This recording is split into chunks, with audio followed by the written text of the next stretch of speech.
Hey guys, tonight we dive deep into a legend that starts not with a hero wielding a sword or a mighty king, but with a girl named Eglė and a rather persuasive serpent. Imagine you're standing on a misty Baltic shore, the damp sand cool beneath your feet, the salty air thick with the scent of seaweed and ancient secrets.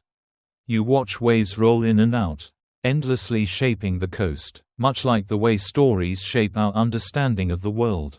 Now, you might not see this coming, but the tale of Eglė, the Queen of Serpents, is less about heroics and more about family drama, oceanic politics, and, believe it or not, music that echoes beneath the waves.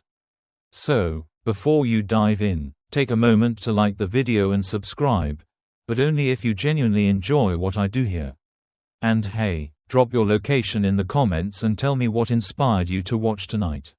Whether you're tuning in from a bustling city or a quiet village near the sea, your connection to this story matters. Now, settle in, maybe grab a cozy drink, and let's dive into tonight's journey together. You start your journey with Eglė, a young woman living near the edge of a dense forest by the sea, where the trees lean out toward the water like eager listeners. It's early morning, and the mist is just lifting, revealing a glimmering spruce tree. This tree, though ordinary to most, is special to Eglė. It's where she first meets a giant serpent who can talk. Yes, a talking snake, not the biblical type tempting you with apples, but one with scales glistening like wet obsidian and eyes as deep and knowing as the ocean itself. The serpent's proposal is as odd as you'd imagine. He wants to marry her. And here's the twist: this isn't a marriage sealed with a typical promise ring or a royal banquet. No, it's a pact sealed by a tree, a promise to follow him into a strange underwater world. You might think, surely, this sounds like the start of a tragic tale, but it's also the beginning of a fascinating cultural tapestry woven with myth and music.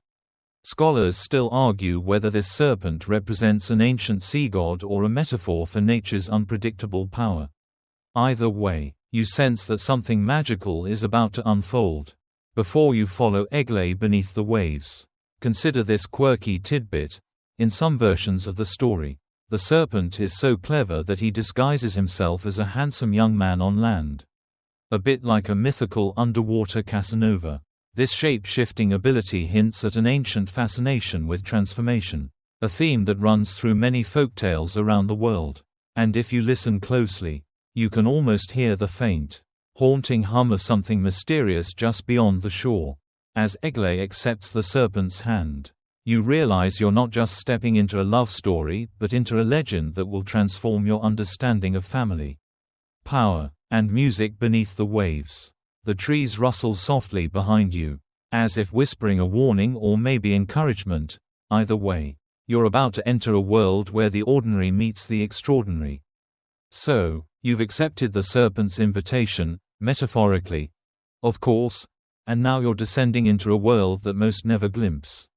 Picture yourself slipping beneath the waves, water turning from briny blue to a shimmering emerald glow, lit by bioluminescent plants and flickering schools of tiny fish like underwater fireflies. The salty sting in your nose is replaced by a fresh, cool embrace as you approach a coral palace so intricate it looks like it was crafted by the ocean's greatest artisans, twisted shells, mother-of-pearl mosaics, and kelp drapes swaying in slow underwater breezes. This is where Eglė starts her new life, the Queen of Serpents and guardian of the sea's secrets. You walk, or rather, glide, through the halls where seahorses curl lazily by crystal chandeliers made from starfish and clam shells. Every surface gleams with the ocean's shifting light, casting kaleidoscopic patterns on Eglė's face as she adjusts to her new royal role. But royalty here doesn't mean gold or velvet. It means understanding the rhythms of the sea and the creatures that call it home. Now, here's where the story really catches your ear. The palace is filled with the strangest instruments you've ever seen. Forget violins or pianos. Instead, there are giant conch shells that resonate with deep, haunting tones, and delicate coral flutes that sound like the wind passing through reeds. Seaweed strings stretched taut over clam shell frames create plucks and twangs that mimic the ebb and flow of tides. You almost expect a crustacean or two to be tuning them up, scuttling about with claws raised like maestros. One particularly quirky tidbit is that some versions of the tale suggest Eglé's husband taught her how to play these instruments, using his serpentine body to create melodies no human could match. It's almost like the ocean itself is an instrument, ever-changing and full of surprises.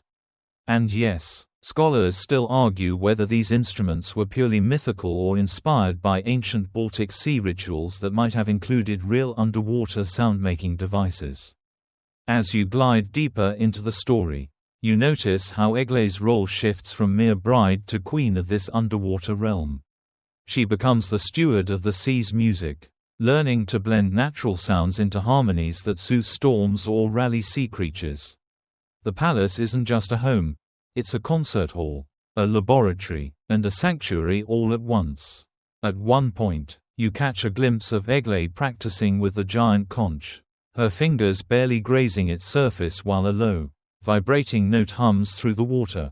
The moment feels strangely familiar, like hearing a lullaby that predates human memory but still stirs something ancient in your bones. You also start to realize this underwater palace isn't just a fantasy, it's a symbol. A metaphor for the balance between human curiosity and nature's mystery. And while the serpent husband might be a literal creature in the story, he also represents the wild, unknowable forces of the sea that have inspired countless myths. So, as you float alongside Eglė, listening to the faint music filling the coral halls, you begin to understand the heart of the legend. This is where sound and story blend, where human and serpent worlds meet, and where the stage is set for something truly extraordinary to unfold.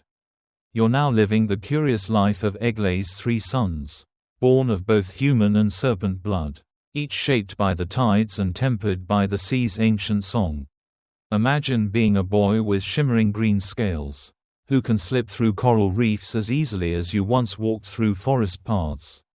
You're not quite human, not quite sea creature, but something wonderfully in between. These sons aren't your everyday kids. They're gifted in ways that make even the oldest sea turtles stop and nod with respect.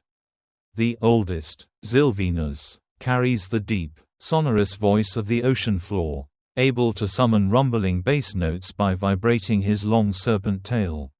Then there's Eglé's middle son, whose fingers weave melodies by plucking the thin seaweed strings that hang like curtains in their palace, creating tinkling tunes that sparkle like sunlight on water. The youngest is a master of rhythm, tapping shells and stones to build intricate beats that echo like the pulse of a heartbeat beneath the waves. Together, they form an unearthly symphony, a blend of sounds no human ear has ever heard. But here's the twist: their music isn't just for show. It holds power. The sun's melodies calm tempests, call forth sea creatures, and even influence the shifting currents. You might find it odd to think of kids as conductors of nature's orchestra. But in this underwater realm, music is magic. Scholars still argue whether these talents were purely mythical or inspired by ancient Baltic rituals where music symbolized the harmony between humans and nature. And speaking of quirks, did you know that the serpent's sons were said to communicate not just with sound but also with subtle changes in water temperature and color? It's as if their music was a full sensory experience, felt deep inside your chest and skin, not just heard by your ears. Imagine standing in an underwater concert where the melodies literally ripple through you, making the corals sway and the fish shimmer in time. As you spend time with them, you notice the tension building beneath the waves. Despite their gifts, the boys are caught between two worlds, land and sea, human and serpent. They wrestle with identity, longing for something more than the coral palace and underwater melodies. Eglė tries to guide them, but the old rules of land and sea don't always apply. This tension sets the stage for the story's darker turn, a broken promise, a betrayal that isn't just about family but about the fragile peace between the two realms. You get a glimpse of the sons' growing frustration, their music sometimes turning wild and discordant, like a storm brewing just out of sight. In a way, their music becomes a metaphor for their struggle. Sometimes harmonious, sometimes chaotic, always alive. You start to feel that their orchestra isn't just an entertainment, it's a living narrative of identity, belonging, and the eternal dance between nature and humanity. So, as you float alongside the Serpent Sons, listening to their haunting melodies and feeling the ripple of their power, you understand that this underwater orchestra is more than legend. It's a reflection of the complexities of life itself. Told through the language of sound and sea, the music of the Serpent Sons drifts through the ocean like a secret carried by the tides, reaching places even the sun's rays dare not follow. You can almost feel the vibration humming through the sand beneath your feet, or rather, beneath your fins, since you're now fully immersed in this underwater realm. It's in these moments that the orchestra truly takes shape, not just three boys playing instruments but an entire undersea symphony, composed of countless sea creatures adding their own voices. Picture jellyfish pulsating like living lanterns, their soft glow timed perfectly to the rhythm, crabs clicking their claws in sharp, staccato beats, whales adding deep, mournful moans that stretch like echoes through underwater canyons. Even the whisper of water currents seems to join in, wrapping around the coral cathedral in a gentle sonic embrace. The ocean itself is alive with sound, a collaborative concert unlike any you've ever imagined. Now, here's a quirky fact. Some Baltic folklore mentions that Egle's sons could even play the whales' songs, mimicking the complex melodies whales use to communicate across vast distances. Scholars still debate whether this was an early form of recognizing animal communication or purely poetic invention. But it adds a fascinating layer to the myth's musical tapestry. You begin to realize the orchestra isn't just about entertainment. It's about connection, between species, realms, and even between past and present. The legend suggests that this symphony was the world's first undersea orchestra, a prototype for all natural music and harmony. It's as if the sea was teaching humans how to listen, to feel, and to respect the music woven into life itself. As you linger in the coral amphitheater, the story shifts toward the inevitable conflict. The sun's music, once a symbol of unity, becomes a battleground for power and identity. Rival sea creatures, wary of this new harmony, challenge the boys. The melodies shift, sometimes aggressive, sometimes pleading, always charged with emotion. You can't help but think about how this reflects human experience. Isn't that the way with music? It's joyous and painful, uniting and dividing. The legend gives you a front row seat to this dance, underwater style. And just like that, you realize the music carries stories of loss, hope, and the search for belonging, timeless themes wrapped in shimmering scales and watery tunes.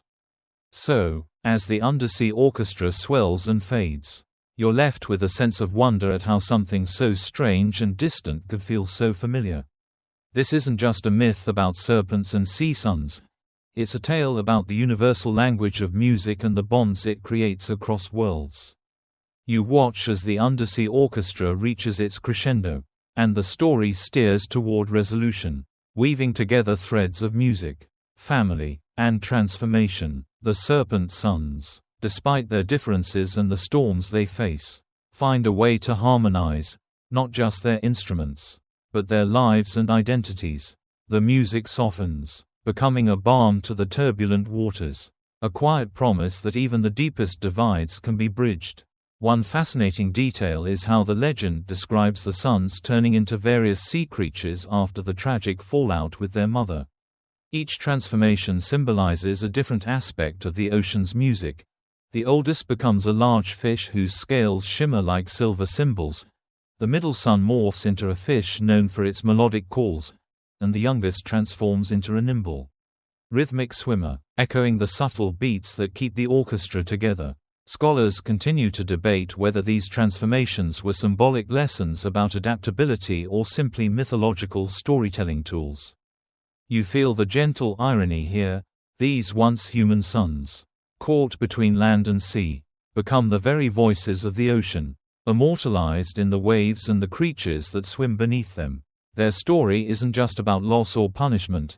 It's about finding one's place in the grand, ongoing symphony of life. As you drift alongside the transformed suns, you notice how their music still resonates through the sea, sometimes in the ripple of water, sometimes in the distant call of a fish.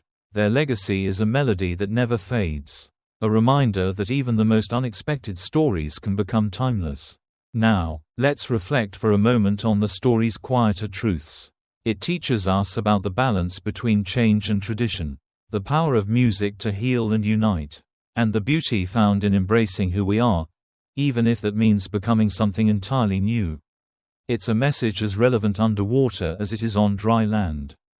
So, as your journey with Eglė's Serpent sons draws to a close, you might find yourself humming their mysterious melodies or imagining the next great legend hidden beneath the waves. This tale invites you to listen closely, to hear the stories music tells us, and to carry a little bit of that magic wherever you go.